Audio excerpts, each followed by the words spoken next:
Unfazed si VP Sara sa pag-usad ng kanyang impeachment case sa Kamara.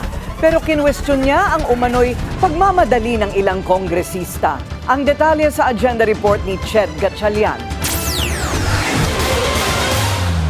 I'm already a presumptive candidate because I declared my intention to run for the next presidential elections. We can only pray that there will be a presidential elections on 2028 and it will be honest, orderly, and peaceful.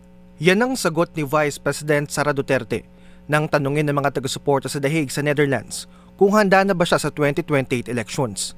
Ito'y sa gitna ng pag-usad ng articles of impeachment laban sa kanya sa Kamara. Nangangailangan ng 1/3 o nasa 106 na boto ng mga mambabatas para maipadala sa Senado ang articles of impeachment laban sa bise.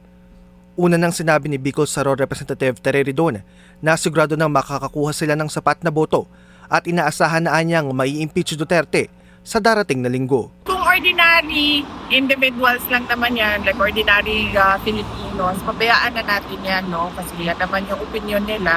But it is different siguro kapag congressman na yung nagsasabi or senator na yung nagsasabi. Kasi magtatanong ka, bakit sobrang sigurado ka na tapos na ito? Sa kaso naman ng kanyang ama sa International Criminal Court, sinabi ni VP Sara na wala na silang magagawa pa kundi maghanda para sa kanyang paglilitis. Don't see any way that the ICC will let go of the case of President Duterte since isa na lang ito sa dalawa na ICC cases, no? So we don't think na they will let this go. Mabuti naman daw ang lagay ng dating Pangulo pero tumanggi raw itong magpa-physiotherapy.